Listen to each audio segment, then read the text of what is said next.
신부가 비자가 나왔어요. 예. 그러면 신부가 출국하기 전에 어떤 당부에만 이제 신부한테는 우리가 이제 솔직하게 이제 먼저 제가 신랑들한테 먼저 부탁을 하는 게 있죠. 자, 신부가 한국 들어오면은 처음에 이제 보통 기본적으로 신랑분들이 해주는 건 알아서 할 거고 한 달 정도 지났을 때 신부한테 반드시 처갓집에 딸 보내줘서 너무 고맙습니다. 나는 인사로 당신 한 능력 되는 대로 500불에서 1000불 정도 부모님한테 용돈을 보내주라. 그렇게 이야기를 합니다. 왜? 그 이유가 있어요. 신부들이 한국을 가잖아요.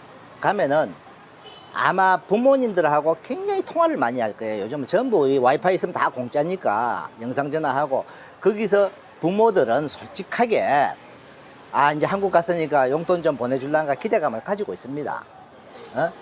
근데 한 달 정도 됐을 때 보내주라는 거는요. 한 달, 두 달, 석 달이 넘어가기 시작하잖아요. 부모들은 용돈 좀 안 보내줘. 이제 그때부터 노골적으로 말이 나옵니다. 자기 딸한테.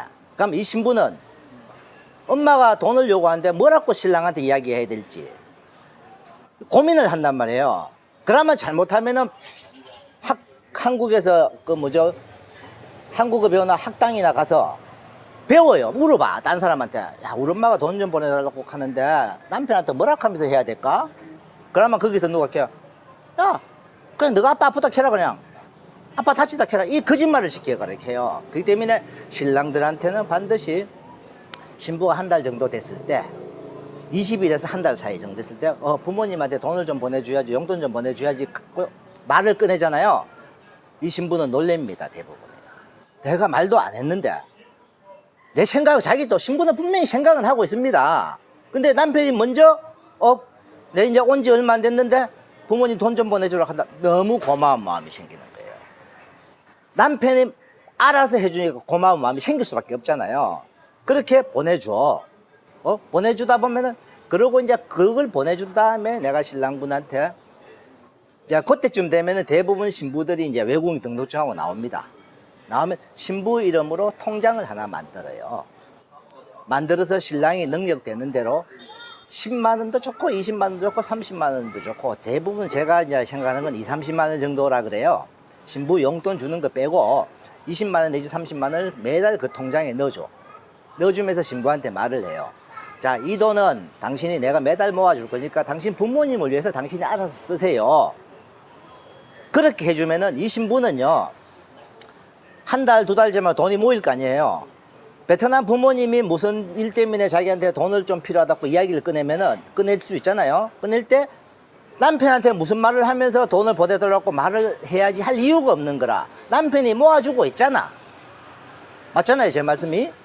그러면은 이 신부는 남편한테 돈을 요구하거나 내가 빨리 이거 돈을 벌러 가서 돈을 벌어갖고 베트남에 보내주냐 이런 마음을 먹을 필요가 없는 거예요.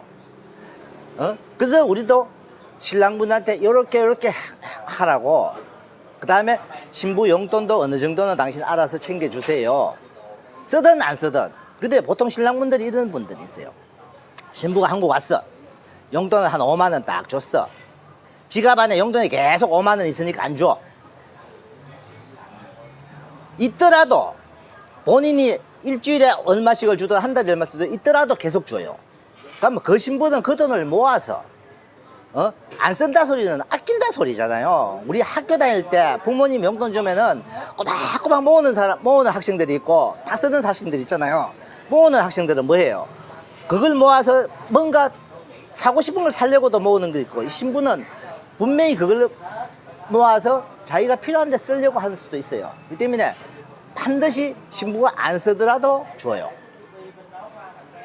그러면 신부 용돈을 좀 모았을 수도 있고 신랑이 또 매달 통장에 넣어주는 돈도 모아주고 그걸 가지고 부모님한테 알아서 본인이 하도록 그 돈을 어떻게 보내든 신랑이 타치하지 말고 그 다음에 설 되기 전 한 달 전에는 반드시 당신이 먼저 부모님한테 설 용돈 좀 보내야 안 되냐고 먼저 이야기를 꺼내고 통장에 모인 돈은 생각하지 말고 본인이 알아서 얼마를 주든 500불을 주든 1000불을 주든 그는 신랑 능력껏 자, 이 돈 갖고 부모님 보내세요 하면은 그 통장에 모이는 돈 갖고 보내주든 이 돈하고 합쳐서 보내주던 신랑분이 먼저 알아서.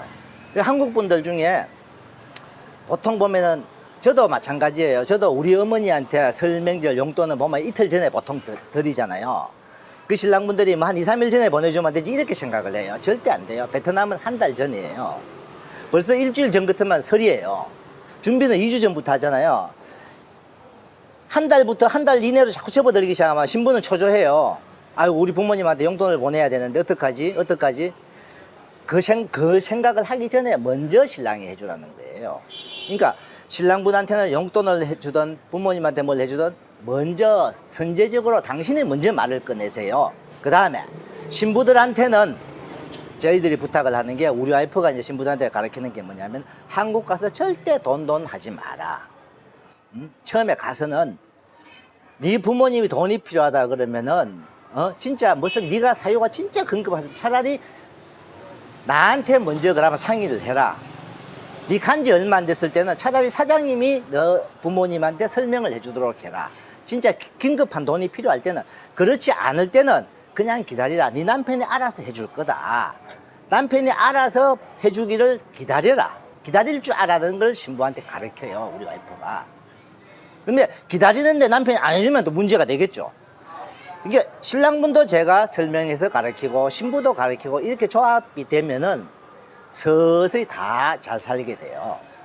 근데 지금까지는 서로 그렇게 하니까 잘 하고 제가 아까 500불 1000불 좀 보내주세요 했는데 신랑분들 뭐 능력 있었고 뭐 한 200만 원씩 보내는 분도 있더라고요. 뭐 그거는 뭐 너무 많이 보내주세요 하는 거는 뭐 300만 400만 500만 원 보내주지 말아야지. 이 100만 원 200만 원은 괜찮아요.